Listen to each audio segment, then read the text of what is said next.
Hi, Word Balloon listeners. I'm Margaret Larkin, who John has interviewed for this podcast. I lived in Japan and I love Japanese language, and I want to share a tip for learning it. The language in manga and anime, especially stories that take place in schools, is usually very casual, but Japan is a polite culture, so memorize polite phrases when you go to Japan. For instance, use desu ka when asking directions, such as eki wa doko desu ka, or use arimasu ka when asking biru wa arimasu ka, and don't say anata when you're talking to someone. You can find me on YouTube at Margaret Larkin. That's Margaret Larkin on YouTube. Hi, everybody. Welcome back. It's Word Balloon, the comic book conversation show. John Suttress here. A quick show note before we get things started. I had a bit of a health scare on the 12th of June and put me in the hospital for a few days. I was released on June 16th. As a consequence, I'm recovering and doing great, but there is fluid around my lungs, which makes it difficult for me to sustain an interview conversation. And I just wanted to let everybody know that's why you're getting some reruns since the 12th. And everything's going to be fine. Don't worry, it just takes a bit for the medication to work and allow me to continue my conversations. The fact that I've been able to talk right now for almost a minute without coughing shows that things are improving fantastically and quickly. So until I do, I hope you enjoy some of these Best of Word Balloon interviews from the past 19 years. And again, I've got great plans coming up. There's great conversations on the way, hopefully before June wraps up, and certainly into July and August. So until then, thank you for your patience, enjoyment, and I hope you will take full advantage of the Word Balloon archive and also these great shows that I am promoting, bringing them back, like this episode today. So you'll listen to the commercials now, and then we'll get into an old conversation from Word Balloon. It's been called one of the top 3 real Comic-Cons in the USA.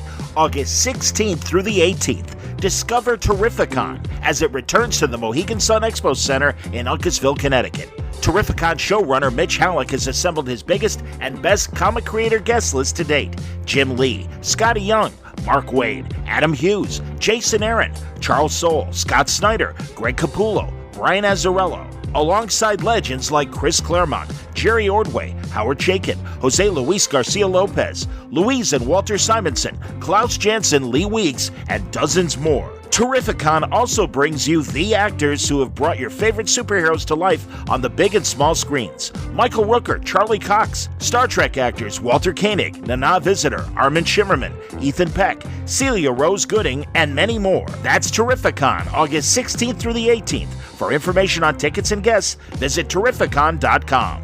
Word Balloon is brought to you by AlexRossArt.com. Alex is a good friend of the show, and I am honored that he aligns himself with Word Balloon, and good Lord, we all love his iconic art, whether it's for DC, Marvel, things like Monty Python, the Monkees, David Bowie, so many other great licensed things, the Beatles. If you go to AlexRossArt.com, you will find great value for your dollar, whether you can spring for something like original cover art or pages to lithos and posters, every price point you can imagine, you will find something and a beautiful image from AlexRossArt.com. Word Balloon is also presented by my listeners, the League of Word Balloon listeners. The help that I get via contributions from Patreon, patreon.com/wordballoon. You hear the entertainment that I provide from Word Balloon every day, that I do a new episode. I am very fortunate to have the great creators of comics and pop culture willing to come on and give you great entertainment. I hope you will consider making an actual cash contribution via Patreon, even $1 a month. But really, if Word Balloon is worth the price of a comic book a month to you, it would be greatly appreciated if you slide that extra money you would put on an issue of a comic book to Word Balloon via Patreon. Patreon.com/wordballoon. Thank you, League of Word Balloon listeners. Hi, everybody. Welcome back to Word Balloon, the comic book conversation show. John Suttress here, very excited to welcome J. Michael Straczynski to Word Balloon today for a great conversation. He let me call him Joe. That's cool. Joe has a new book out, an autobiography called Becoming Superman. It's out today. It was amazing. Joe had an incredible journey to his successful career, and he goes into pretty painful details about that. A very tough and messed up childhood, an abusive father, a family background that is frightening to say the least, but he's very candid about that. His formative years in high school and college that led him to his writing career, and we dive deep into a lot of big Joe Straczynski projects. Of course, we talk a lot about Babylon 5. We talk about the movie Changeling that he did with Clint Eastwood. Of course, we talk about his comic book work at Marvel and at DC. Becoming Superman is the title, and one of the reasons why when he got the opportunity to write Superman, he did, and he had the run on the monthly series, and then also had the 2 graphic novels. It's an incredible story, and also his years as a story editor on the Twilight Zone. We talk about some incredible encounters with people in Twilight Zone circles. Good timing, given this week is the week that the Twilight Zone premiered on television 60 years ago. Amazing. And he is not afraid to talk about the One More Day controversy from Spider-Man. His feelings on why he left Marvel, his run on Thor. We talk about his run on Fantastic Four. We go deep into Spider-Man, and you get a sense of the kind of guy I think that Joe is, and he's very candid about it. He likes to write things his way, also we talk about his new project coming up with Bill Hemmes. Yes, JMS, but I guess that's the proper pronunciation. Bill Hemmes and Axel Alonso, their new comic book company. Joe is one of the principal creators. He tells us a little bit about what he's got brewing with those guys. I was very pleased with the conversation, and I was thrilled that he was so generous with his time. I'm always worried about first-timers not to go more than an hour at the beginning of the show because I knew we had so much to cover. I'm like, how much time do you have? He's like, as much as you need. Well, I took full advantage of that, and I actually felt bad because it turned out he did have another interview waiting, and I might have even run a little late, but thankfully his front man and the PR people are like, oh, no, he enjoyed the conversation, it's okay, and I luckily wrapped up just as they're like, are you going to be wrapping up soon? You only said an hour. So this is great. We got 90 minutes of J. Michael Straczynski for you on today's Word Balloon. Okay, without further ado, let's get into it. My conversation with J. Michael Straczynski, his new book, Becoming Superman, now on Word Balloon. J. Michael Straczynski, I'm gonna pull a Sarah Palin and say, can I call you Joe? No, you must call me Your Highness. Nothing else. Welcome to Word Balloon, sir. It's a pleasure to talk to you. I am a longtime fan, and I'm going to prove it by one of my early subjects. But congratulations on an incredible autobiography, and the perseverance to come through what you went through personally is astounding. Thank you. I just really, to me, it was important to write the book to say to other people out there that, it doesn't matter what circumstances you came from, whether you went to the best schools or the worst schools, or your parents were supportive or not supportive, whether you come from rich or poor, that really just holding on to those dreams and holding on to the things you believe you want to do with your passions, in the end, if you keep going, it tends to pay off more often than not. Well, and exactly, and I think a lot of people can relate. You have extreme circumstances, and I think a lot of people would say, my family isn't an Ozzie and Harriet family. Your example, and sadly, is to the extreme. The stories you tell about your grandparents and your parents are shocking, and I don't mean to trivialize them, but they'd make a hell of a movie. More like, rather Ozzie and Harriet, more like Ozzie and Adolf. Yeah, Jesus, no kidding. Oh my God, yes. I mean, that's what a shock to discover that. There were Nazis in your family. My God, that's horrific. Yeah, my family is one of those trees. If you shake it too hard, really bad things come out of it. But I had avoided shaking that tree for a long time and felt I was reaching a point now in my career, in my life, where I felt I needed to shake that tree and see what came out. And there were things that fell onto the ground that even I was surprised by, but I had to get it out anyway. Understood, and it really is. It's an amazing start to the story. I mean, as well as your writing career as well, which is fascinating, and the behind the scenes facts you give us on your writer's journey are terrific. But man, you are really it's tough that first half of the book of your childhood, and again your family history. Man, I mean it's just amazing, and choosing the title Becoming Superman, and you explain why, but if you could, just tell us why you chose that title.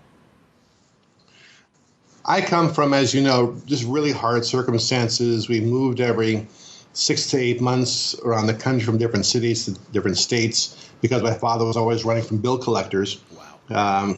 He had a unique economic philosophy. Blowing a town went up a lot of bills and split. And it was a very abusive environment. And all that really kept me going through a lot of that was comic books, and in particular, Superman, who for me was a role model and something to aspire to be. And there were times when I was getting beat up all the time by kids and by my dad or whatever else, and I would just sort of, pretend I couldn't feel it, that I was invulnerable. And you learn persistence. And in a family that had no moral compass whatsoever, the idea of a character who could have been my father, who had a moral center, who never hurt anyone who didn't hit him first, was really important to me. And that character really got me through the worst parts of my life in the first half of the book that then paved the way for the second half of the book to happen. Yeah, absolutely, man. And we'll certainly talk about your time writing Superman at DC. I think I grew up with the same kind of Superman. I'm in my mid 50s, and it was the Julie Schwartz era, and it was the 70s Superman that I started with, but so many reprints of classic Kurt Swan Superman and that fatherly figure that he represented. Then I think DC walked away from him for a while, but I do think currently he's regained that kind of position as superhero dad, and that is really the mentor that not only the heroes follow, but again there's just this genuine feeling of like a father figure. Yeah, I think that they kind of walked away from that for a while because they were afraid it was getting corny, that it was old hat.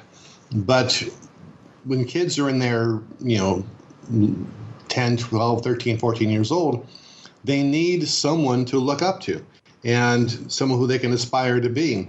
And there are ways of telling that story and creating that character that don't require it to be corny, that can be heartfelt but not overwrought. And I think they finally figured out that there is a need for that out there, and they began, as you say, bending him back toward that. Who was? Do you know Superman writers looking back that were your favorites? Jesus, there are so many. For me, the ultimate image I have in my head of Superman is the Kurt Swan era. Sure. And in my home, I have a bunch of original Kurt Swan art pieces, from cover art to inside pieces, and one that was done specifically by him for me. Wow. Yeah, it's pretty cool. Absolutely, man. That's amazing. That's fantastic. Well, again, people will be riveted, I think, when they hear your family, your journey away from your family, frankly, and some of the left turns. Man, you really experienced that late 60s, early 70s kind of world, too, because I know for a while you were, to get away from your family, you were getting involved with kind of those early 70s Christian groups as well. Yeah, there was a whole Jesus movement that happened during the early 70s that I got involved with, because what they offered and what was very attractive was something that looked like affection to somebody who was too young to know any better. And they love-bombed me, they embraced me, they brought me in. And I became part of that movement for a time. And when I was in college, I realized I was coming to a point where the violence at home was so bad that I either had to leave, which I couldn't afford to do, or basically kill my own dad. Those are my career options. And I figured probably the latter is, problematic. So let's try the former. because laws, apparently. Yeah. So I moved into this religious commune and was there for quite some time. And then I discovered that the pastor was having affairs with the women in the church, alerted them to this. And the elders refused to do anything. And in fact, I became the problem since I was talking about this stuff. And they did everything in their power to try and make me recant and say it never happened. But one thing that comes out in the book, I'm sure, is that I am genetically incapable of backing down from a fight. I just cannot freaking do it.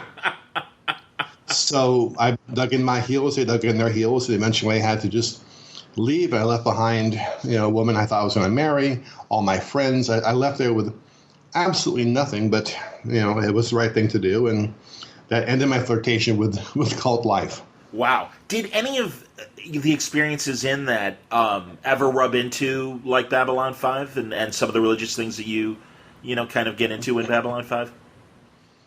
It certainly doesn't hurt that I had that background in the sense of I tried always in B5 to treat religion respectfully.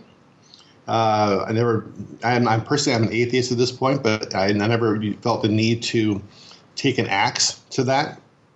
What's interesting is that the only way I could make Babylon 5 was to hold this entire detailed story in my head, which requires a brain like a bucket of snakes.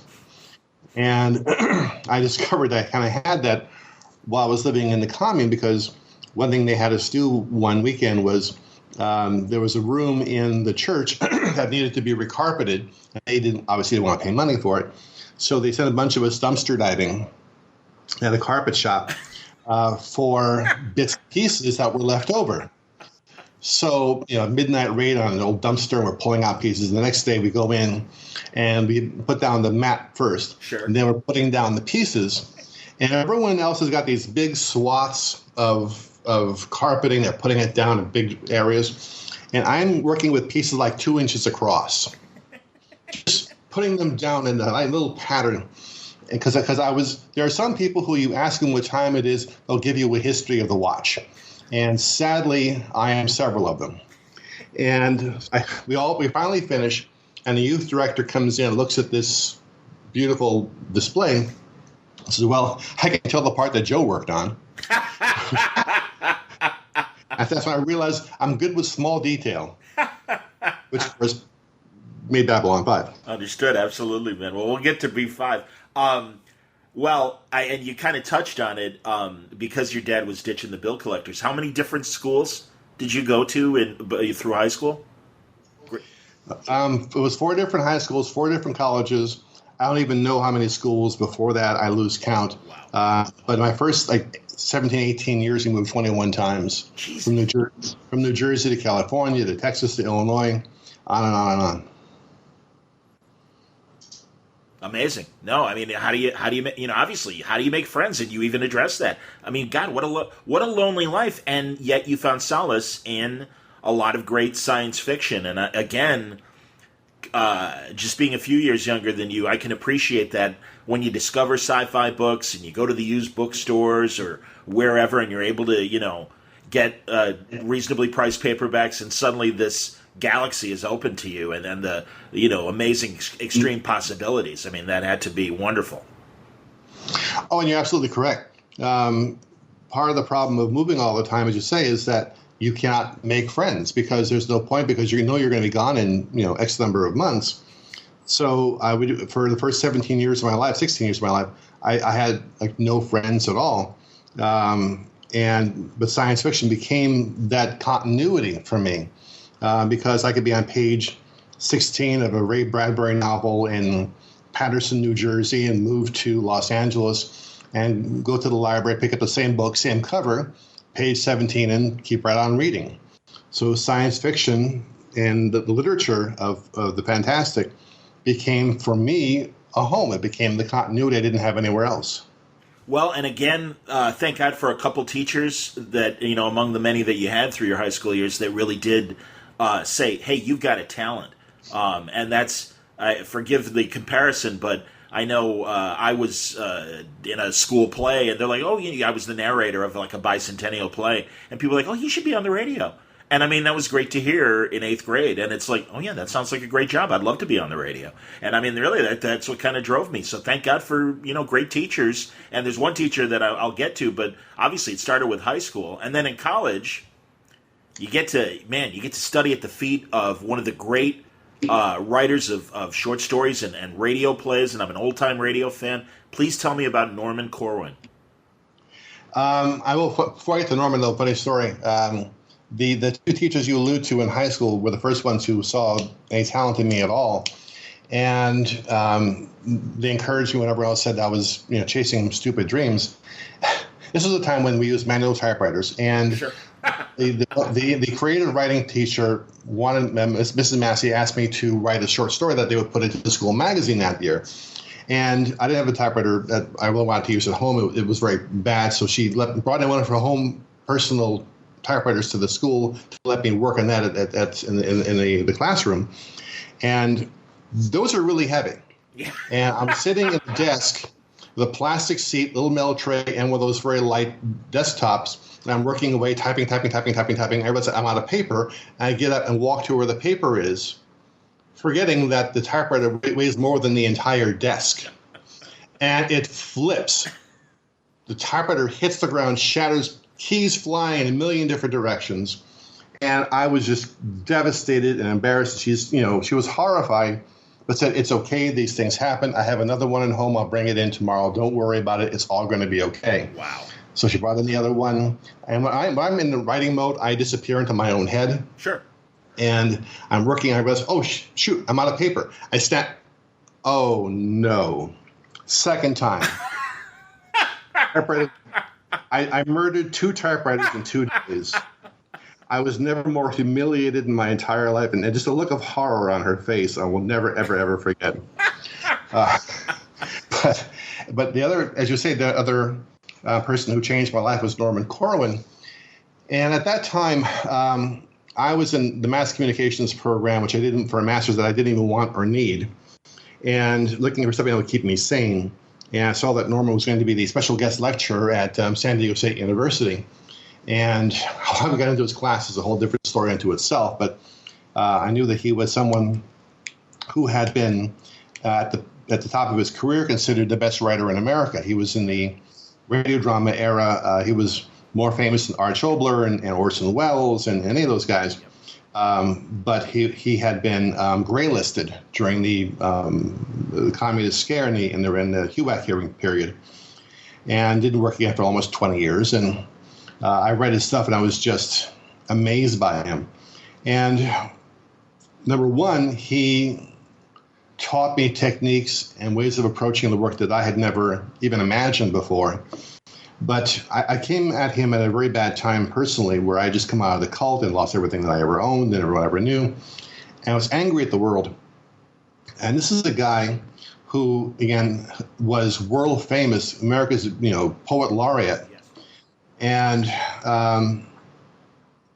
to hear him talk, he never once had anything bad to say about anyone. He was never bitter about it. And had I been through that, I never would have recovered. And I thought, if this man can come through all of that with that kind of equanimity of spirit and grace and dignity, what right do I have to complain about any goddamn thing? Sure. So he, just by being himself, he healed me in significant and profound ways. And as a person, as a writer, there's my life before Norman, and there's my life after Norman, and the change was profound. He was incredible. I know he continued to write, until the end of his life, and thankfully the CBC was still producing his works, which is pretty amazing, and I think NPR as well. I honestly, what a gift to experience that guy on a personal level. I think that's incredible. And yeah, man, if you're gonna meet one of the great, a writer, may as well meet one of the greats. So that's really cool. And then of course, a prophetic, casual crossing of paths with another great writer as well. I'm sorry. That's okay. That's editing's my friend. It's okay. My brain was going chronologically. I was thinking, what? Oh, okay. Yes. Oh, was that before Corwin? Yeah. Go ahead, please. So yeah, I was. It's either certainly before that. I started off my work as a playwright, writing one-act plays that were produced by Southwestern College, which parenthetically is going to be giving me an award in I think October. Oh, that's great. For just, I guess, being alive, because I think as a writer, just surviving is wonder enough. Although that being said, I have worked hard to support Southwestern. They have a food pantry there. That's when I was in college, I was often using my money for writing supplies and not food. And I weigh 140 pounds at 6'4". And so they set up a food kitchen a few years ago to help other students in similar situations. So anyone hearing this who wants to do a good thing, please look into the Southwestern College Food Pantry. You will do a good service. That being said, I've written a number of one acts for Southwestern College and one full length. And I was on campus for career day. That's right. This is my last year of high school. And they had sort of an opportunity for writers and artists and actors for various high schools present who were there to show off what they could do. And I was there as only one of the few writers, and so naturally no one ever came over. Put us way far away from any civilized behavior and people. And it's getting dark. I'm about to leave, and this gentleman walks up who looked kind of familiar, but I couldn't place him out of context. I can still see it in my head, the corduroy jacket and pants, open white shirt, hair in this huge pompadour, very weathered skin. That's one thing I noticed more than anything else. And had my short stories there, and he picked one of them up, sat down in his lawn chair, read it. Wasn't very long. Came back, got another one, read it, came back, and looked at me for a second and said, "You have a substantial talent for a person of your age. 2 pieces of advice. Number 1, cut every third adjective, which I am still working on. Number 2, never let him stop you from telling the story you want to tell."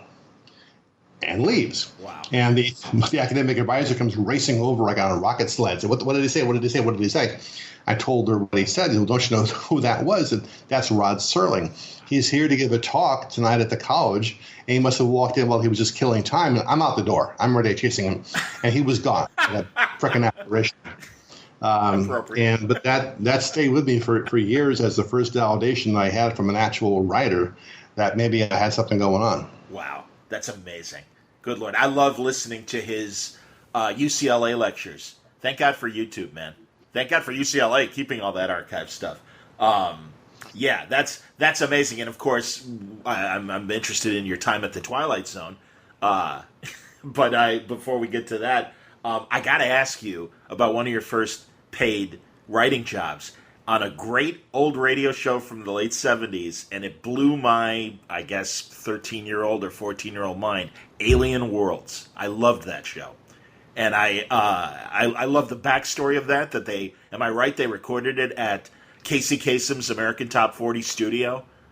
And I don't know if you knew that. That's something I've read and looking things up about it. But that show was so great. It came out around the time of Star Wars, obviously borrowing from that, but really was just fun, callbacks to old-time radio, but also using the technology of today. And they were well-produced. They were well-acted. They were great. And you wrote one of the stories for them. Yeah, it was a great show, and they used the techniques of radio in ways that really had not been done before. There was a number of them that pushed the border of what we could do on radio for a science fiction show. It was about a research station in orbit around Earth that was always dealing with alien threats. And they actually put an ad in the paper to find writers because most TV writers didn't know how to write for radio. But having come from a background with Norman and knowing what that involved, I was able to approach them. And a solo script went up there for the production. And the only drawback to the production, we needed a really good bad guy. And they hired Dawes Butler to do the bad guy. Now, I don't know if anyone out there knows the name Dawes Butler, but he's most known for voicing Snagglepuss. And Huckleberry Hound, I believe, right? He had a voice like this. Exit, stage left. And every time he would have a point where he had to threaten someone, it would be like, I'll kill you. Stand by. And I was like, oh, what did I ever do to deserve this? So that was not the most auspicious beginning. But they liked my work, and they hired me to do a bunch more. Unfortunately, the show ended up being canceled because there was apparently some disparity between what they were telling the sponsors they were getting for an audience and what they were actually getting. And with that number surfaced, it was like, no. Wow. Oh, my God. It was on one of the hard rock stations in Chicago growing up. Yeah. And, man, like Saturday nights, it was amazing. Alien Worlds. And that narrator has, like, the greatest voice second to Orson Welles in terms of that kind of ballsy power and everything. I'm so glad I found, some on, I think, the Internet Archive or whatever. And it was just like, oh, thank God I miss Alien Worlds. So including your episode, I want to say Question of Conscience? That's correct. There we go. Excellent, man. Very, very cool. And then I'm jumping around. I mean, and then, years later you get into, well, first of all, you write a how to write book, and that helped you out. But then you got into animation. And, man, what adventures. And I got to tell you, man, I really have to watch the Real Ghostbusters, because younger friends of mine are like, oh, no, it's great. And it really is faithful, certainly in your early years with it, faithful to the movie, and you really kind of evolve the characters and everything. And also, I know you were involved with He-Man and Captain Power, and you have a great story, and She-Ra, of course.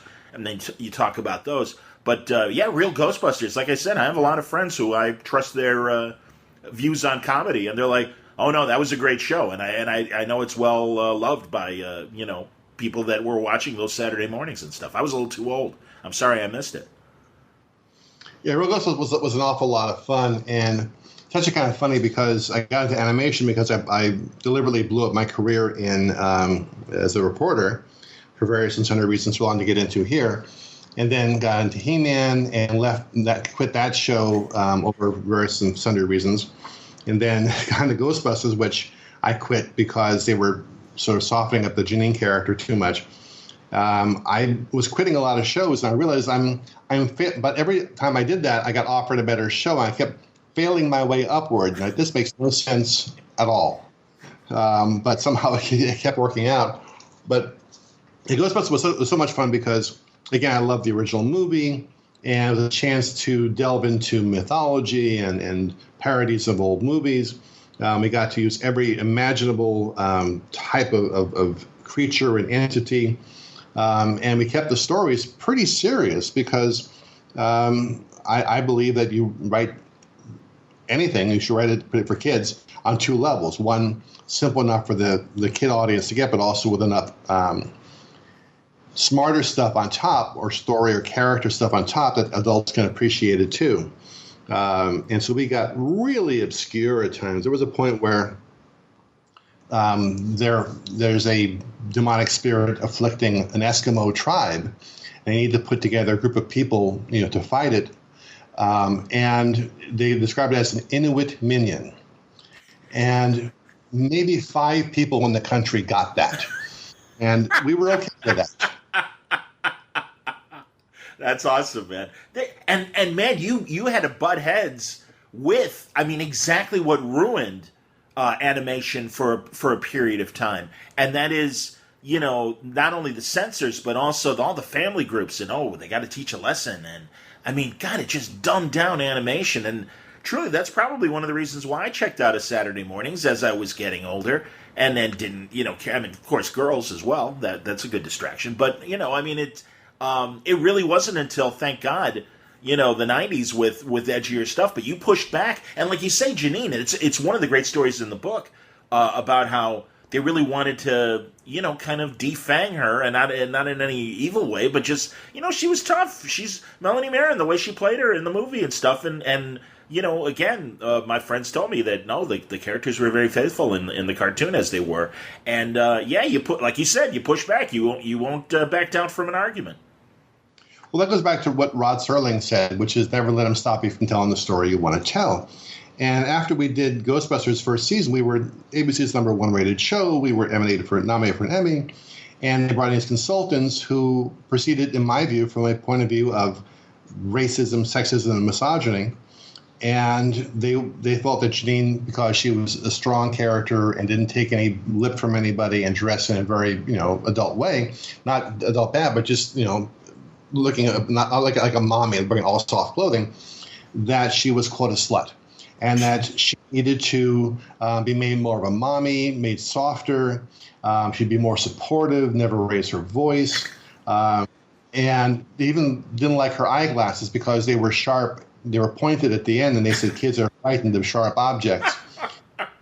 And I challenged them on some of that. And they weren't using their research, quote unquote, to back this all up. I said, well, I want to see your research. Well, you have to have a degree in psychology to understand this. I have a degree in psychology, mofo. Let me see your research.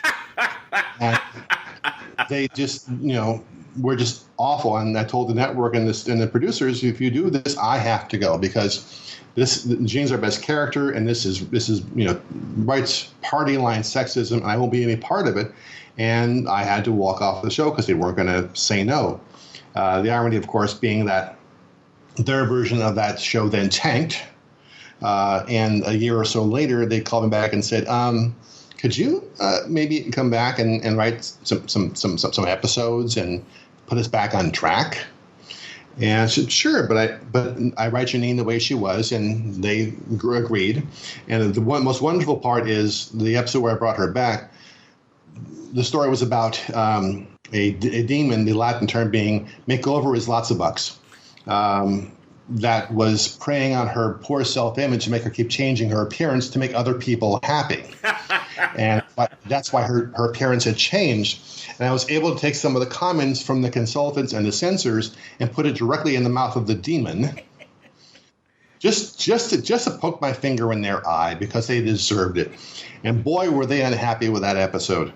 But we got it back on. We got her back more or less what she had been before. As I said, I don't back down. I can't. I hear you, man. Are you and forgive me because I know obviously you make movies, you made a lot of television, live action television. Would you ever want to with today's animation and the South Park era and everything that's come since and everything? Would adult animation ever interest you? If I can tell a good story, I'm interested in anything. I don't care if we're doing it in cave drawings. Well, if there's a story I want to do, then I'm open to it. And I'm going to jump up the timeline a little bit because before I forget, it wasn't in my notes, but you mentioned that for Sci-Fi's website, you had was it City of Dreams, your audio, like that was kind of your Twilight Zone, where it was like a bunch, like an anthology kind of horror anthology. Am I right? Yeah, I love anthology, and that was a chance to go back to radio. And the funny thing is, one of our episodes, we're listening to a audio drama with Tim Curry playing the guy who they brought in after Moses to pick up all the vermin in the world. And doesn't care for the job. It's a comedy, but you keep having this signal breaking in of two people talking. They were trying to do voice over internet for the first time, and having conversations breaking in and out of the radio show, and it was meant to sound like a real conversation going on, where there's like a murder planned and all this other stuff. And because the net was still relatively new, and because we made it sound authentically like this is actually a bleed over from an actual private conversation, some people called the cops. So, oh my God, I heard some murder thing being planned online. You need to investigate this. Like, oh, Jesus. Hey, that's your own War of the Worlds. That's fantastic, man. Yeah. Are those available anywhere? You can find some of them over on YouTube. Okay. Oh, good to know. There's something. Yeah. And then one other radio thing that you did for a while, and I really would love to hear you doing it, was you well before podcasting and everything, you were hosting Hour 25, and I know you. Am I right? It was called Hour 25, the sci-fi talk show. Yeah, it was originally Mike Hour 25, then Harlan, and then I changed it to Mike Odell's Hour 25 in memory of the host who had started it. But after Mike passed away, and then Harlan was driven screaming out into the night after I think 2 years, I took over, and it was a great opportunity because for 5 years, every Friday night for 2 hours, starting at from 10 o'clock until midnight, we did interviews with the best and the brightest writers and producers and actors in science fiction, fantasy, and horror, and John Carpenter, Wes Craven, Ray Bradbury, Richard Matheson, on and on and on and on. Just And it was like I'm taking a master class in writing from the best in the world. And to spend those 2 hours every night was just phenomenal. The funniest one was, so we had Ray Bradbury on one night. Okay. And we couldn't pay them because we had no money for that. It's a Pacifica station, right. Listeners. But I would take them out to dinner beforehand. And so we were all at dinner, and Ray proceeds to get sloshed. And I think, oh, Jesus, how's this going to go? So we get to the station, and we start the program, and he starts off taking the position quite earnestly, quite sincerely, quite blotto, that the world, and America in particular, would be a better place if it was run by the Walt Disney Corporation. Because Disneyland was perfect. And I could not budge him off that position for 2 hours. I would take him a different direction and talking about politics. Well, the Walt Disney. Well, there's issues in going to the future. How do you see? Well, the Walt Disney. And this went on for 2 hours. I wanted to kill him and myself, not necessarily in that order. And you had him on more than the one time, or at least? Oh, yeah. Oh, that's good. But we didn't have dinner beforehand. That's for goddamn sure. Does Pacifica have an archive of Hour 25? Or are they available anywhere? Sadly, no. They didn't. Well, yeah, not really. The problem was they couldn't afford to do air checks. Sure. And I set a VCR to record them, off a radio. Sure. Without realizing that the heads on the VCR were damaged, and tapes recorded on that VCR could only be played back on that same VCR. And when they finally broke down, I put a new one in. I realized that all those hours, hundreds of shows over the course of 5 years, were just gone. So it's heartbreaking. Yeah, man. Oh, no, good Lord. I honestly, they made a Will Eisner documentary. John Cook did. And one of the best things on it is, in the special features, are all these cassette interviews that Eisner did with Kirby and Gil Kane and all these great comic book people. And he wrote them out. He wrote the transcripts as back matter for the Spirit Quarterly that he did with Dennis Kitchen. And Dark Horse collected them in a book and stuff. To actually hear the conversations, oh my God. So yeah, man, I mean, you were podcasting before podcasting. Yeah, it was fun, and I always wanted to take those interviews and transcribe them into a book, but it never quite worked out. Particularly when we had Jack Kirby on and so many others. It was just a phenomenal opportunity. Unbelievable, man. No, that's really, really cool. And I had to ask you about your radio years. Well, Twilight Zone. Man, I'll tell you, and of course we're in the midst of another revival of the Twilight Zone. That's a tough gig, and honestly, I remember in the 80s, and now it's funny, I would like to revisit them, because what a high bar to try to meet and try to recreate what Serling and Matheson and George Clayton Johnson and Charles Beaumont, Beaumont. Yeah, and Earl Hamner. I mean, all these great writers and stuff. I mean, they talk, and they're right when they talk about Sid Caesar's comedy writers, the great talent they had, and Serling had all these great guys, and of course himself as well. I mean, that's a murderer's row. So, tell me about the experience of working on the 80s Twilight Zone. Oh, so I did one script for the Phil DeGuerre period, which was okay. But then when I was brought on to story edit the syndicated version, it was the first chance I really had to tell stories that mattered to me, that I wouldn't have to worry about continuity or notes. It was just, a creative freedom I'd never experienced before. And you're very much aware that you're competing with the best. So it really forced me to be at the best of my game. And I experimented. I tried different things. I dealt with personal issues. One of the last episodes was about domestic violence, which I grew up with, and I wanted to sort of expand upon that. One episode was about a woman who would go to funerals for people she didn't know, which is based on my grandmother, who used to do that for real. She would go to strangers' funerals, eat the food afterward, and then bring it home with her in her purse. And it was, the creative freedom was just astonishing. We had a great producer, Mark Shelmerdine. And funnily enough, I mentioned Charles Beaumont. So when I was looking to buy the house that I'm in now a number of years ago, we were looking at different places, and I walked into one house, and I just had this weird feeling. I said, a writer used to live here. This feels like a writer's house. I mean, I couldn't point to any one particular thing, but God, it feels like a writer's house. And I'm walking around, and I see the guy who owns the house by the pool, I said, I'm just curious, are you a writer or is someone in your family a writer? So, yeah, my dad was a writer. Who was your dad? Charles Beaumont. And I just about plotzed. Yeah. You're Chuck Beaumont's son? Like, can I just kneel down before you for like half an hour? Because those were also such amazing, talented writers. Absolutely, man. Well, and again, reading the comparison to the CBS show, and then, as you say, then you came on for that third season and did it for the syndication. I again, shame on me. I didn't watch the syndicated ones. I only watched most of the CBS ones. But you make a good point, and I think you really boiled down the essence of what makes the Twilight Zone good. And frankly, well, first of all, have you seen the new one?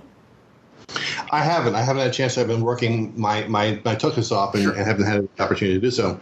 But yeah, parenthetically, one of the best things about working on the Zone was when they walked in one day with an outline by Rod Serling that he never had a chance to put into script form.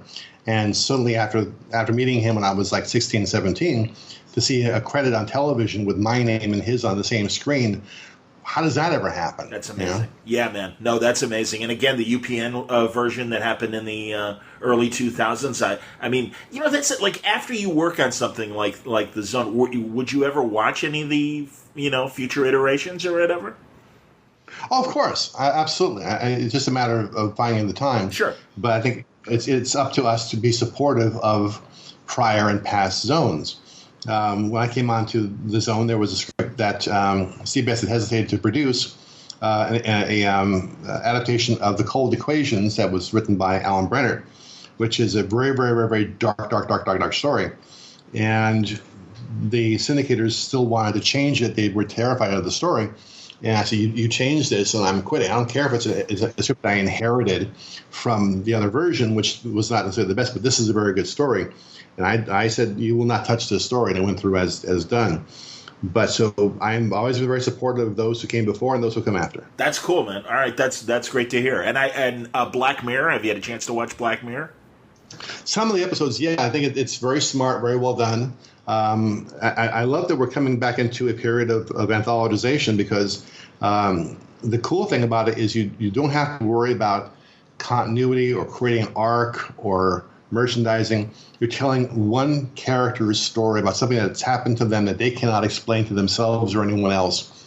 And the chance to dive deep, you can go deep in an hour and not worry about all the usual nonsense that goes into an ongoing series is a great opportunity for the writers and for the audience. So I think it's great. That's cool. That's excellent. And a little later, and as we wrap with Sense8, I'm interested in what you think of the current. Well, we can talk about it now. What do you think of the current environment as far as network TV, cable TV, and now streaming as platforms and everything? Does it matter? I mean, I guess it does because I know there's some rules of over-the-air networks that cable and streaming don't have. But as you've experienced with all three, what are your feelings about where we are right now with video being given to us?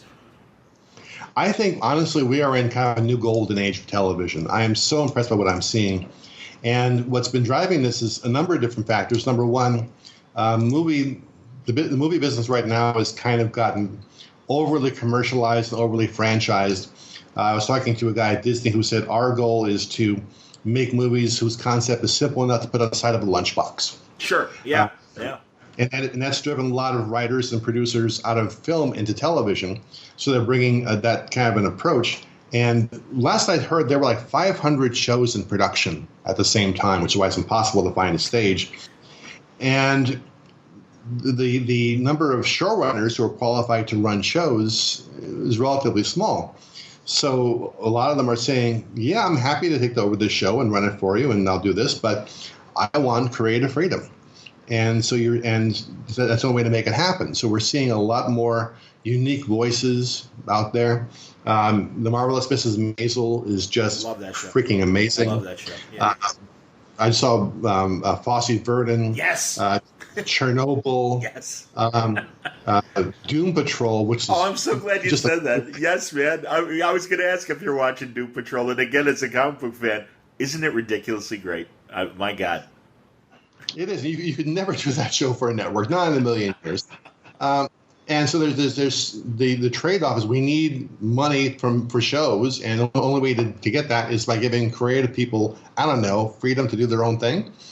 And the result has been, I think, astonishing. We've seen such an amazing crop of really good shows right now, and there's just so much happening in TV that's not happening in movies. That's kind of unfortunate.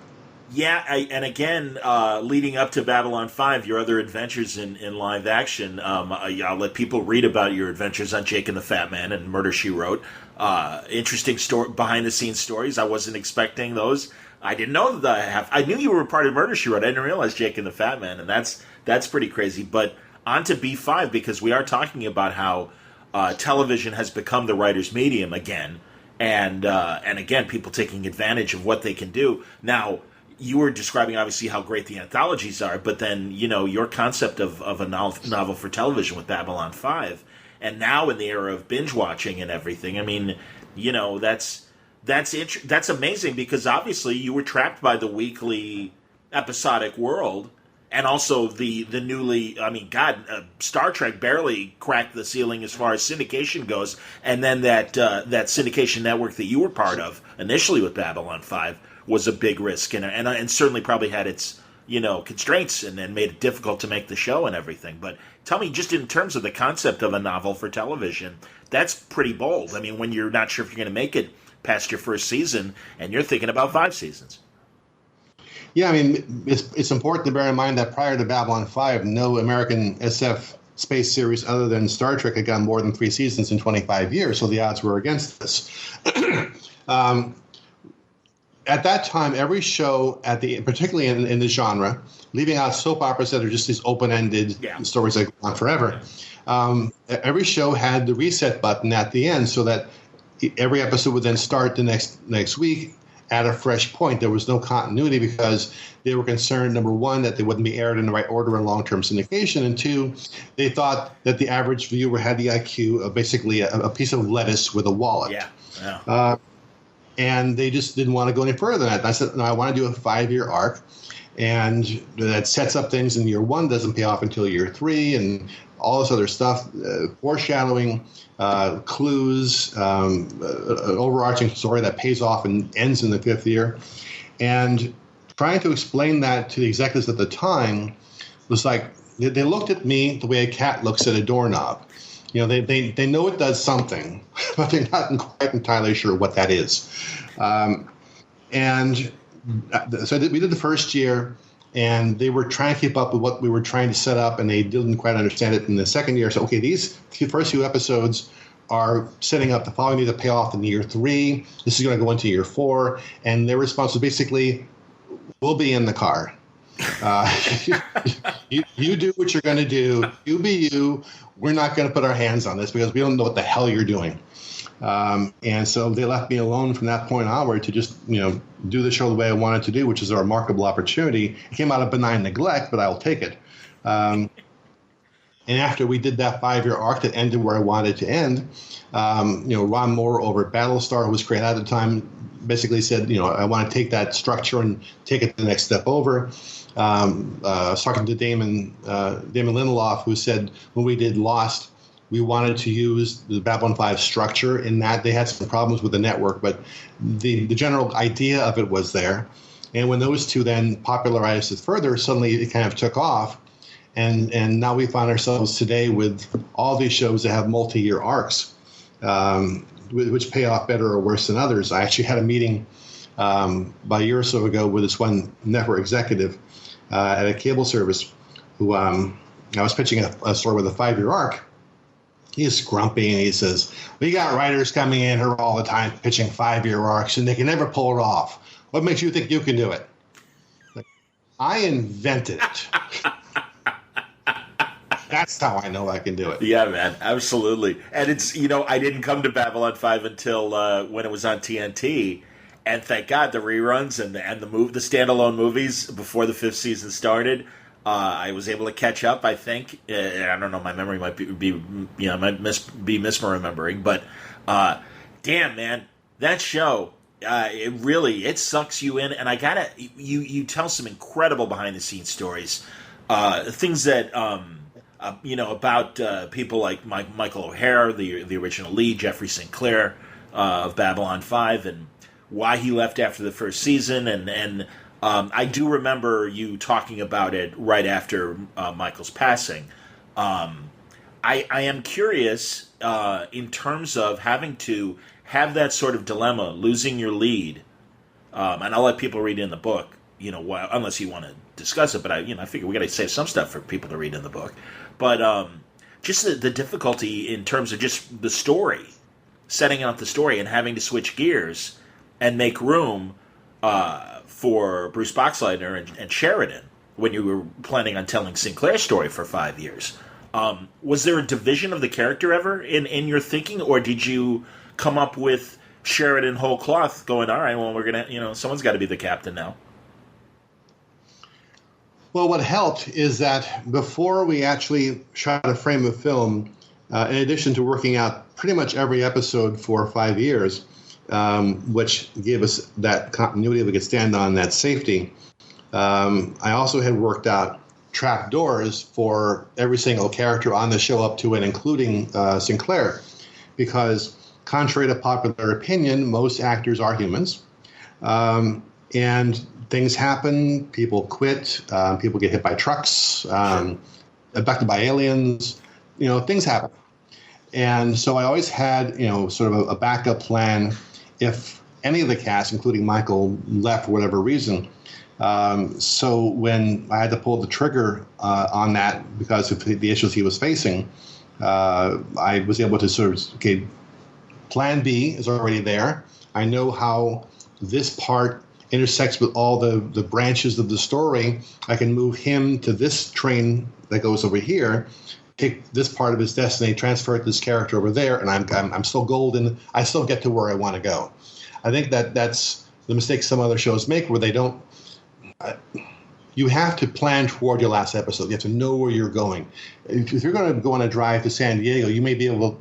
You have to start off saying, I know I'm going to San Diego at the end. That gives me the freedom to go off the road a little bit and visit this town over here, visit this town over there. So you have room to improvise. But you have to know where you're going at the end, because that way you're playing fair with the audience and you're setting up things that will then pay off rather than being very arbitrary at the end. So even though we lost Michael, I was still able to keep the larger story on trajectory for that last episode.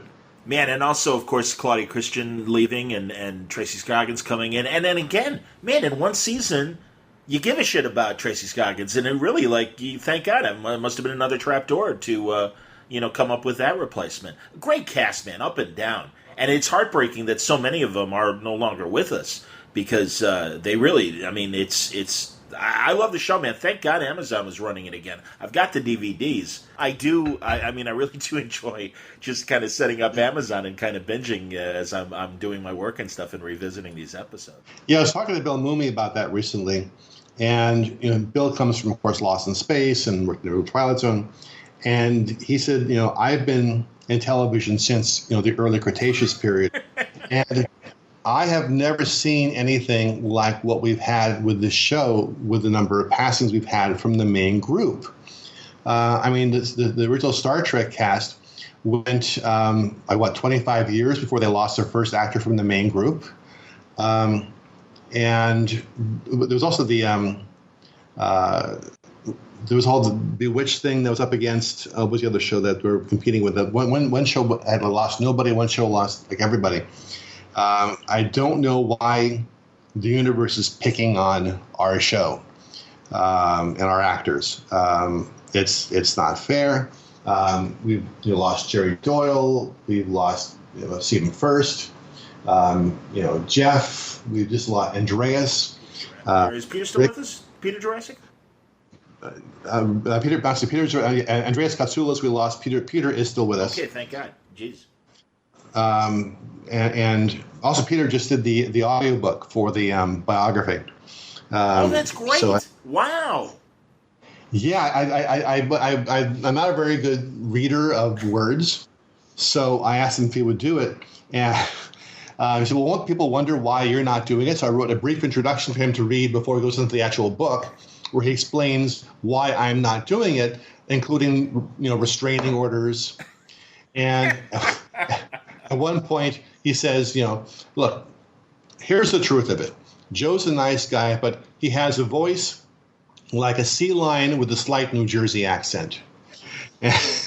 So the fans will get a little bonus for the audiobook. That's fantastic, man. Well, who better than Londo, who always was the storyteller at Babylon 5? So that's terrific. I loved the novels, the spin-off novels that were done. Especially, didn't Peter David do the one that kind of bridged the 20-year period in some ways? I mean, we looked at David Sheridan and Delen's son as a young man, and it certainly got into the Drox, and I just felt like, I know Peter wrote for the show too. Harlan Ellison, Neil Gaiman, and Peter David, beyond you doing 99% of the scripts, right?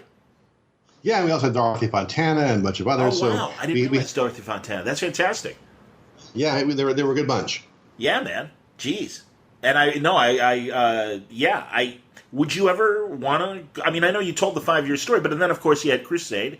And certainly there is room in that 20-year period from, where we leave off to the final episode, to tell some stories in between. Would you ever want to do that? Yeah, I would love to do it, or to reboot the show, but Warner Brothers, certain executives there who have some animus against the show, because it was done through Warner Brothers domestic distribution rather than Warner Brothers Television. And that means it kind of did an end run around certain executives who didn't much care for that idea, which is why you don't really see any of the P10 shows in syndication anywhere. They reluctantly let B5 out once in a while here and there, including to Amazon. But they've been told straight up that by Warner's that they will not allow anything to be done with Babylon 5 or any other P10 shows like ever. Wow. Just that kind of closed-minded thinking. And again, not the first network story like that I've heard of, or studio story, I suppose. And again, your book is chock full of stories like that. So it's sadly not surprising. Yeah, Jesus. Because, when Sci-Fi did Legends of the Rangers, I'm like, oh, cool, we're back. And then even when you did the DVD with the 2 short stories, I was like, oh, this will be great. This is a good way to do it. And obviously, I'm that's kind of tough. You were breaking new ground with the DVD shorties. Yeah, I mean, it's heartbreaking, man. And I followed your message board back in the day and would always be hoping, maybe I'll come back. So, that sucks. Well, that sucks. Would you ever want to do like it maybe in book form or anything like that? I can't, because again, Warner's owns the rights to everything. All I own is the film rights, which unfortunately there's so much time has passed between the series and now it's hard to make that happen. But who knows what the future will hold? Someday those executives will quit or pass away once my ninjas can find them, and and then we'll see what happens. I'm a fan of both shows, Babylon 5 and Star Trek Deep Space Nine, and I'm glad you address that controversy and the obvious similarities and the steps you took to pitch to Paramount first in the book. Again, I think it's a great story in the book. I mean, can you watch Star Trek? I mean, and despite all these like terrible experiences with Paramount and some of the executives? I can watch everything except that particular Deep Space Nine show. Okay. Because I just see my show with the serial numbers filed off. What's interesting is while we were shooting B5, I think it was in late first season, early second season, Peter Jurasik came into my office and closed the door, which always worries me. He said, listen, I was at a party last night, and one of the actors, the main cast from Deep Space Nine, was there. And he said, and this actor pulled me aside and said, look, we know that our show is based on your show. And from some of us said to me to pass it on, we wish you good luck. And that was like, quite a bit of a revelation. Yeah. Jesus, no. But the stuff you detail in the IO9 article that came out in the about 10 years ago. I mean, that's an interesting revelation. And then again, I'll let people read it in the book. But what else were you going to say? It sounded like I stepped on you there. Oh no, I'm good. That was just a sidebar to the issue. I'm hip. Okay. And if I may, another great thing about Babylon 5 was you giving Walter Koenig the opportunity to really have a great role in Bester. And again, named from a great science fiction writer, I caught it right away, and I thought, oh my God, that's a great beginning. But man, I mean, everything he wasn't allowed to do as Chekhov, and really act and really, be the star of his own story, came through in Babylon 5. Oh yeah, and I knew Walter casually, and I knew that he was a much, much better actor than what they gave him to do. So I was determined to rectify that with the show and gave him this role that became, I think, really his favorite more than anything else he's ever done. Funny story, the first day he came to work, everyone on Babylon 5 had lunch in the same area, whether we were crew, producer, writer, actor, extras. We had egalitarian setup. No one was allowed to go to their trailers, and you ate with everybody else. And much of the cast members were sitting together when Walter approached with his tray. And Michael O'Hare stood up and told the others to stand up. And Walter said, "Why are you standing up?" And Michael said, "You always stand in the presence of a superior officer." That's awesome. From the Chekhov days. Absolutely. It's an act of respect, That's excellent, man.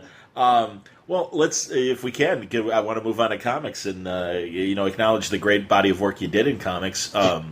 Starting with Marvel, man, you came to Marvel at the right time, because really Marvel was kind of in the shitter in terms of creativity, and thank God guys like JMS and Quesada came along and were willing to kind of shake things up again. And it was pretty cool that they gave you Spider-Man.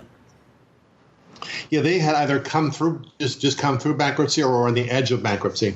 And a lot of writers weren't coming over there to work. They felt it was a sinking ship. So we need someone with some high visibility to come in there and straighten it out. And that all starts with Spider-Man. And as goes Spider-Man, so goes Marvel.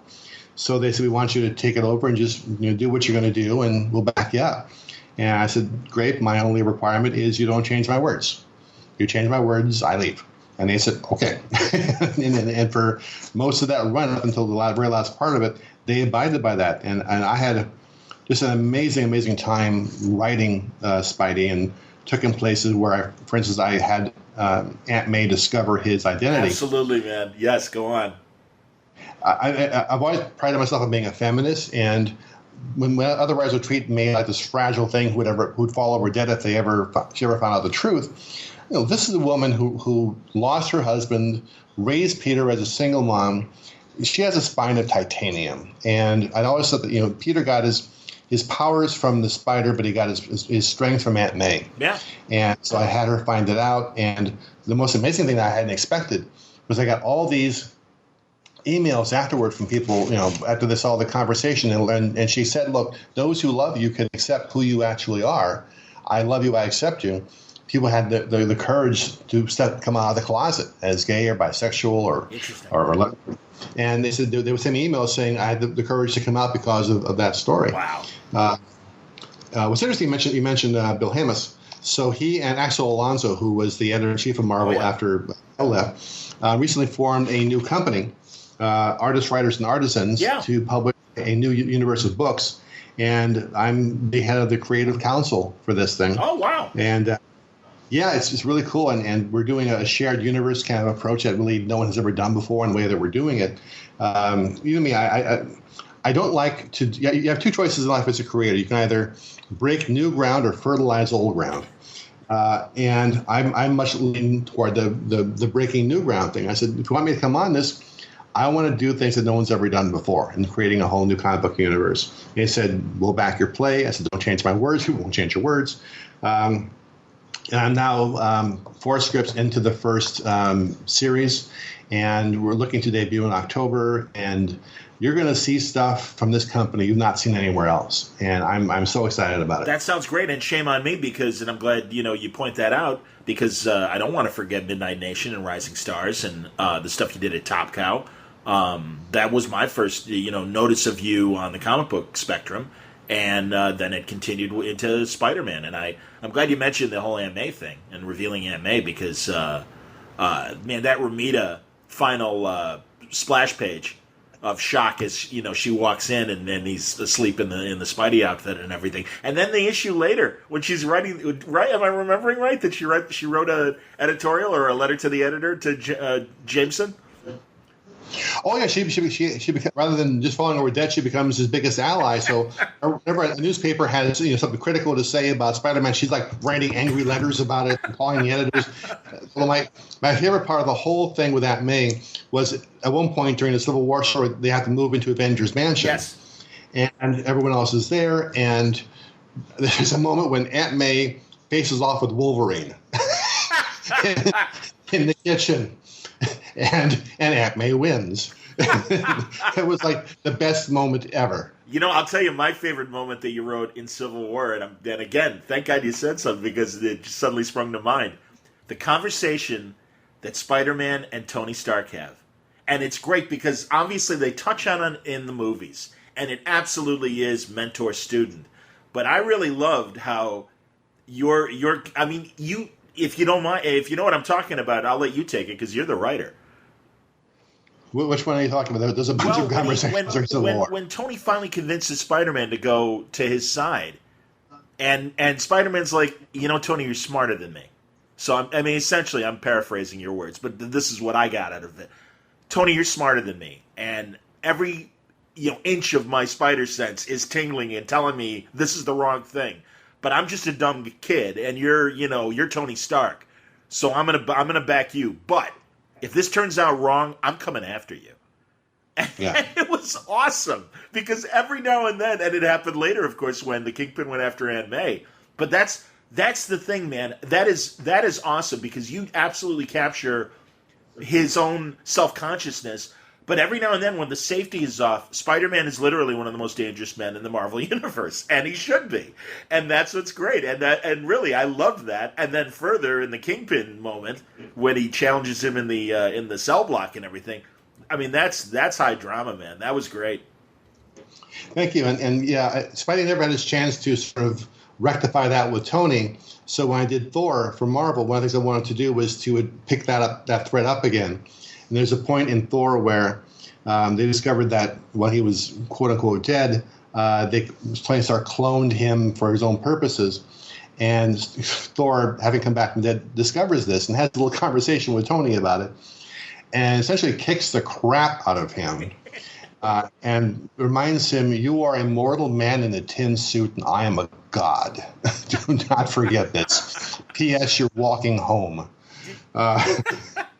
The nod again in Endgame that I felt they gave you in terms of New Asgard. It had to have been inspired by your idea of putting Asgard. Was it Oklahoma? I forget which state Asgard we hovered over.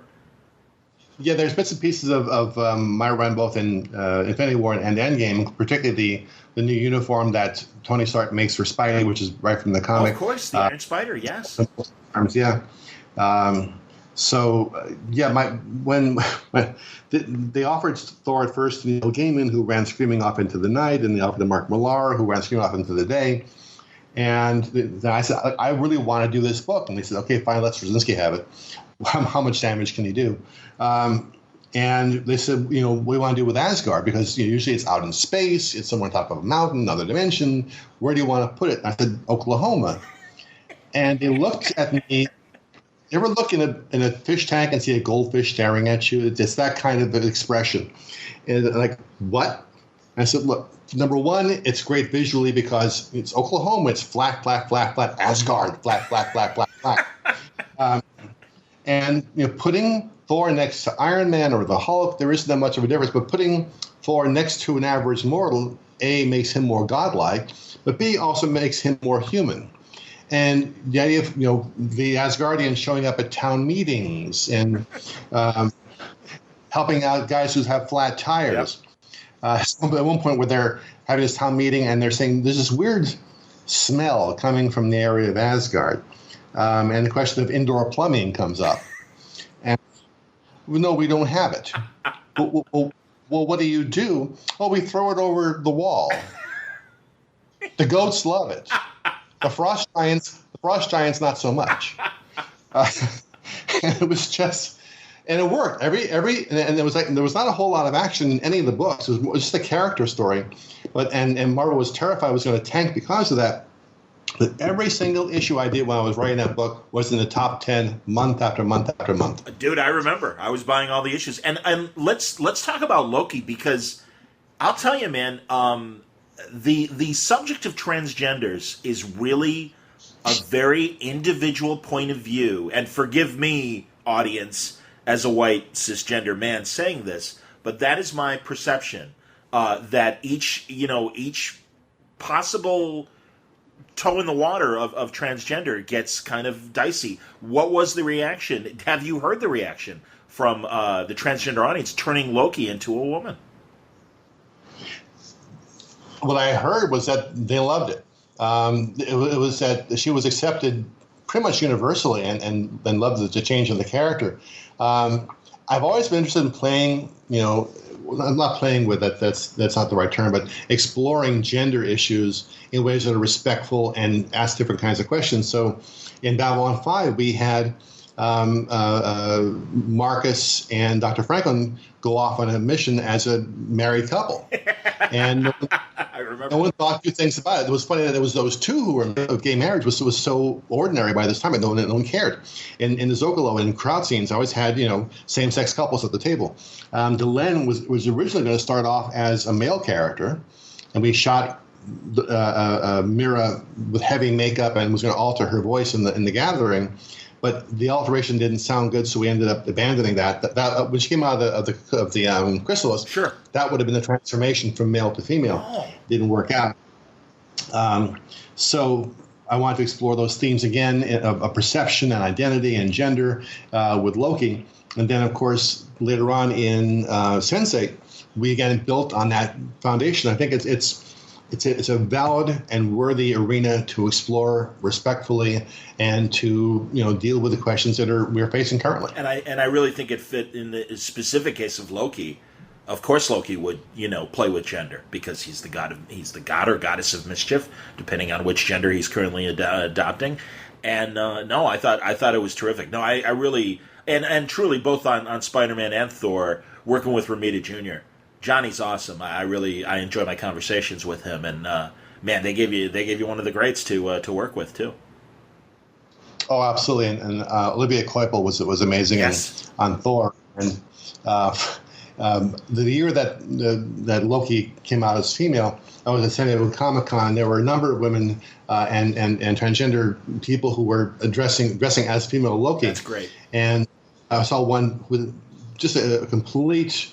One fan who was there, you couldn't tell the difference. It was just spot on. I said, I helped to create you. And when she realized who I was, tackled me and threw me to the ground. It was wonderful.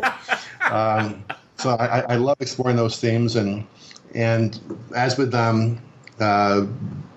and with the Spider-Man Talk with May, I've heard from a lot of people over the years who say that the books and the stories helped them to come out and deal with issues of gender and sexuality that they were afraid to talk about openly before. And if I can do some good in that respect and allow people to have those conversations, then I feel I've done a worthy thing. That's awesome, man. And my favorite Spider-Man issue before we leave Marvel. Well, also your Fantastic Four run I thought was great. I was sorry that you left, but before I forget about Spider-Man 500, the gift that Doctor Strange gives to Peter, and he gets to talk to Uncle Ben. And that I mean, and I'll be honest, man. I mean, I lost my father at a young age, and it really touched me because it was like, that's cool, man. That is the greatest gift you can give somebody. Oh, sure, definitely. That was awesome. And Fantastic Four, man, I was really enjoying what you were doing, and I loved how Civil War divided the family and all the mishigas that they were going through and everything. I was bummed that you left. It was coming up on that time, and I was having to deal with more editorial issues than I had planned on because they were really big into the events at that time. And I had just come on to Fantastic Four, and we were at a retreat, and so we're going to do this whole thing called Civil War, and all the things that I was building in Fantastic Four that were going to go in one direction, I realized I would have to throw up in the air and forget about. The same thing happened with Thor. When I took on Thor, nobody wanted him. They didn't know how to write for him. I came back, made a top 10 book, and now someone wanted to build this whole Siege of Asgard story around him and destroy everything that I had tried to build up up until that point. And I started saying, if you're going to pull the FF into this big event and Thor into this big event, it's your character. I respect that. You've got to do what you think is correct, but I can't do that. I can't undo all the work that I did to get this character to this point. I mean, and Spidey was all about bringing MJ and Peter back together again as a couple after having been separated by years. And then, of course, they said we need to unmake the marriage. I said that's not what I came here to do. So I respect it's your corporate position. You have to do this, but I need to do something else. So I would have loved to stay with FF longer, but the Civil War thing was sucking up all the creative air in the room. So I just figured I'm going to walk away. Okay.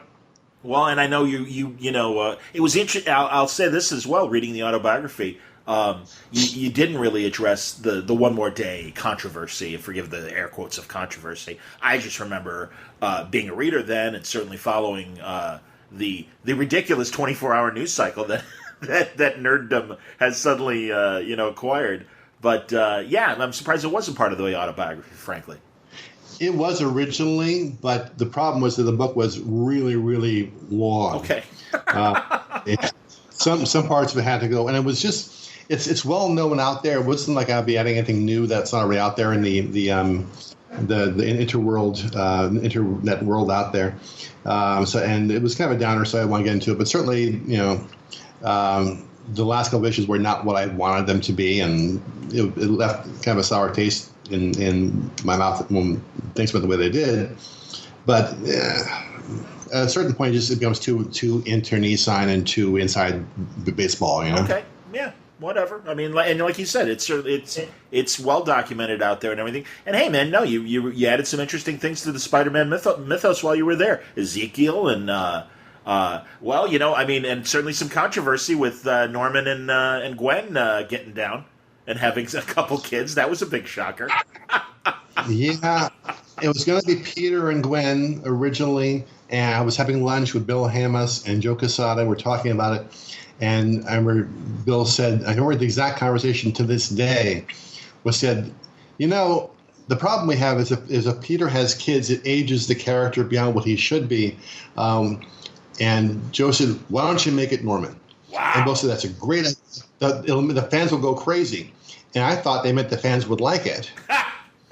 Right? So I said, okay, if you think that's the right way to go, my spidey sense is tingling, but you're in charge, so I'm going to go with what you say. And, yeah, that didn't work out. Well, hey, man, seriously, as you know, as a writer, sometimes it's good to provoke the audience. And nothing, I don't know. I mean, I certainly, will have my little nerd moments of, well, wait a minute, you can't do that. When Aguirre Scarza wrote the Fantastic Four, and it's like, okay, they're broke. And it's like, oh, come on, man, it's Reed Richards. He can, come up with an idea and sell it to the military in 2 seconds. Hey, we got money. Everything's fine. Next issue. But, okay, whatever. Yeah, fair enough. I mean, we all do what we do for exactly the same reason. It seemed a good idea at the time. Absolutely, man. And had I understood what Bill meant when he said they're going to go nuts, and the snipers hired to find me afterward, I probably would have chosen a different story. Well, anyway, moving on to DC and Superman. Finally, that's awesome. Dan DiDio came to you directly and said Superman, huh? Yeah, I was at a convention and he pulled me aside and said, "No, your contract with Marvel is about up, and you're trying to figure out what you want to do next. And we know you're a Stone Superman fan. Would you like to do this graphic novel to reinvent the character?" He said, this is kind of considered the big blue Boy Scout. We want to look at reinventing him for another generation with these hardcover graphic novels that were going to come out on a prestige line. And having grown up on Superman and sort of trying to mold my character where I could to match his, the idea of creating a Superman that was kind of based on my attitudes and beliefs closed the circle in ways that were reverberating in my head for months afterward. Because I got to live inside the character and create a different version of that.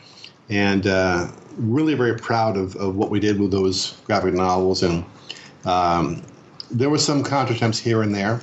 The fact that he was down the hall from him was a young woman who worked as an escort, and people were upset that he became friends with her.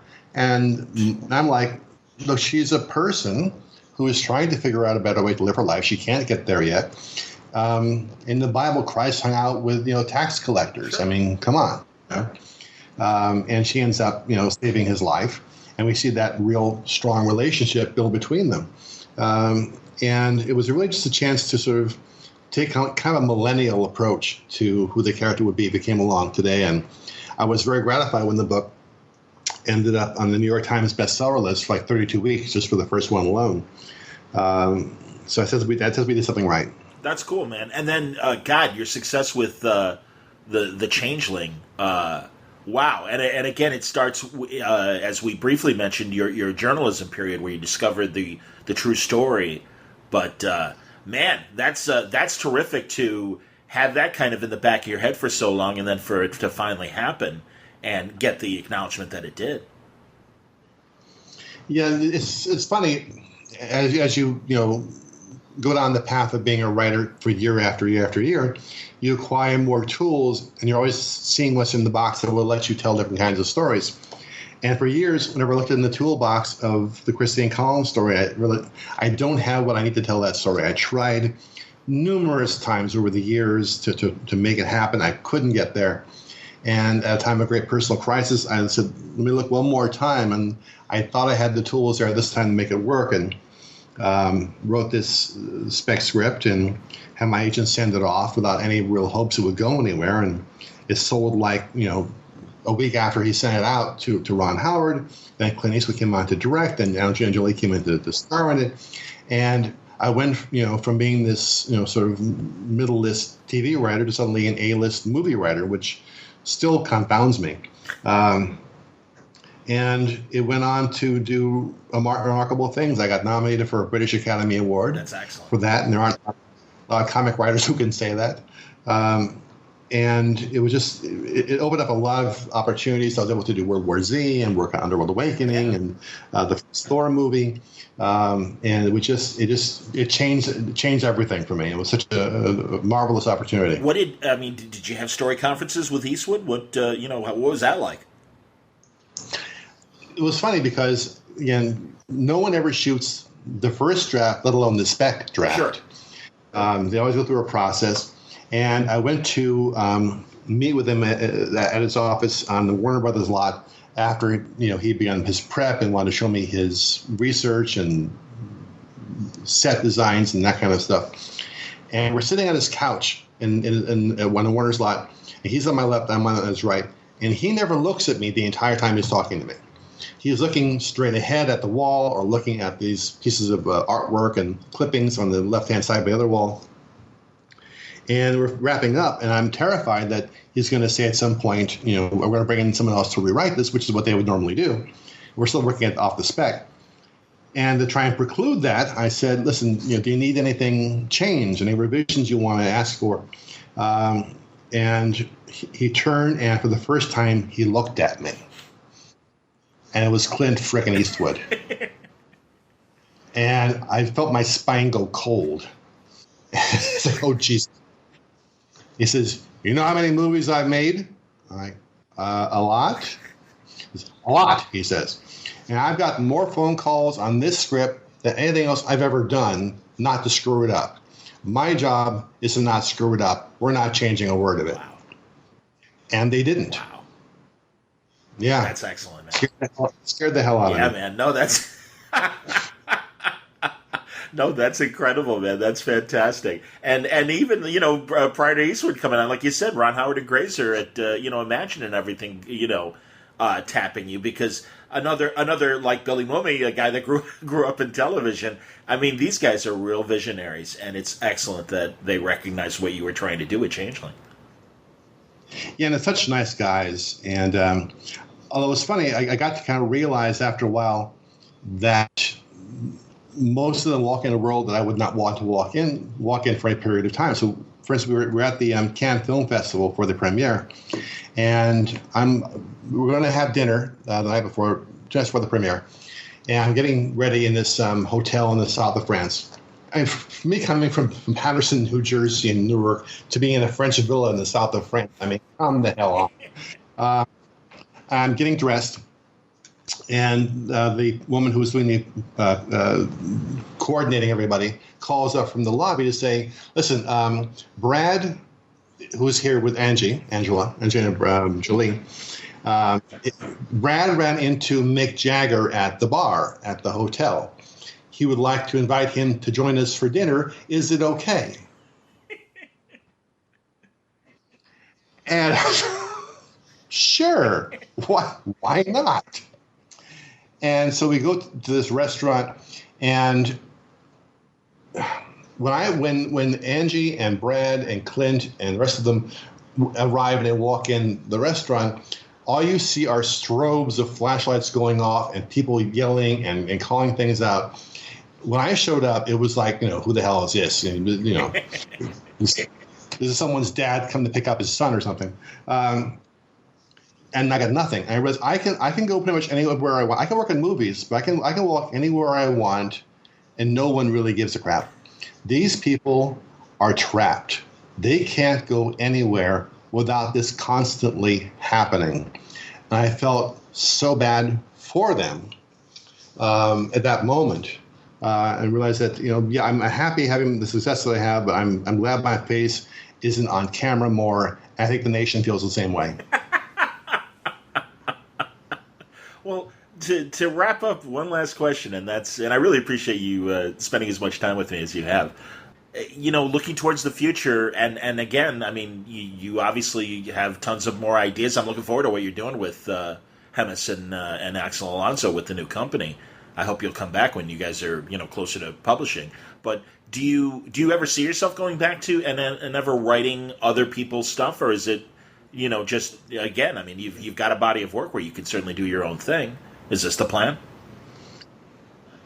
Yeah, I'm reached that point where I'm just kind of cranky in general, and I much prefer to do my own stuff. And look, if someone came up to me and said, "We want you to adapt Stranger in a Strange Land," for that, I would crawl naked and bleeding through 5 miles of broken glass and monkey vomit to do that story.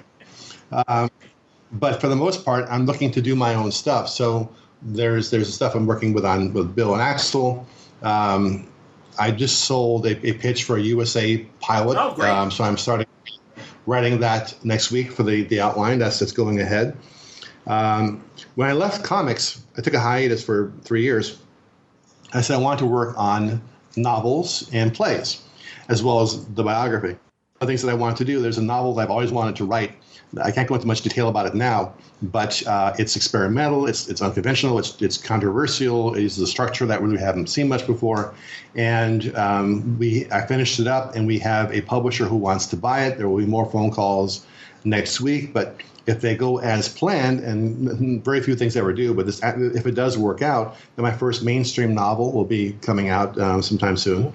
So I'm looking to just keep challenging myself, because I think that as a writer or as a human being, you have a choice between having, let's say, 10 years of experience doing something versus 1 year of experience 10 times.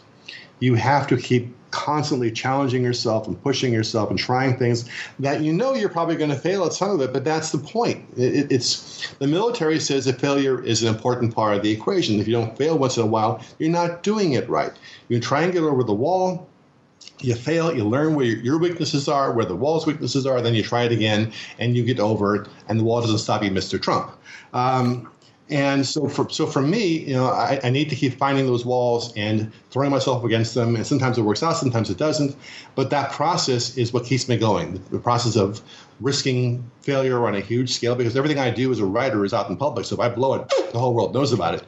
I can hide the body in the back, also the recent room. So the others take up too much room. So for me, I'm looking forward to spending the next X number of years, just doing the stories I want to do and taking chances and seeing what happens. That's great, man. Well, again, Becoming Superman, that's Joe's autobiography, and I think aspiring writers are going to get a lot of life lessons and also an appreciation of it's not just you. It is that tough of a road, but just keep moving forward, and that's that's really the underlying thread of the autobiography, and then really your career, man. So congratulations. Honestly, it's a terrific book, and absolutely worth a read and a purchase. And good luck with the new comic book stuff, and hell, of course, the USA pilot and everything else that's coming up for Joe Straczynski. Congratulations on a great career, man. Thank you. I appreciate it.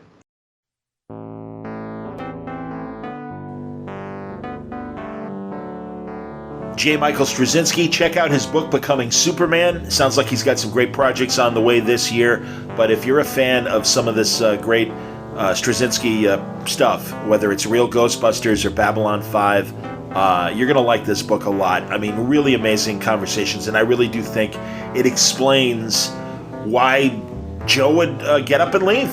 I mean, he said it himself in the conversation, but we really only, just kind of touched the surface of a lot of what's in the book. It's a really, really impressive book, about 440 pages long, and it's a great story. Like he said, he couldn't even put one more day in there because the book was just getting too long, so I'm glad he covered it here. And Sins Past, wasn't that interesting? I just really enjoyed this conversation with Straczynski. I hope he'll come back. I hope he had a good time. His people told me that he had a good time. That's the good news. So glad to have shared this conversation with you on today's Word Balloon. I can't believe that more than half the year is over, but that we're not stopping here in Word Balloon. There's more great stuff on the way. Stick around for the days ahead to be shocked and amazed by some of the great conversations I was able to have for Word Balloon. Until next time, Word Balloon is a copyright feature of Shaky Productions, copyright 2019.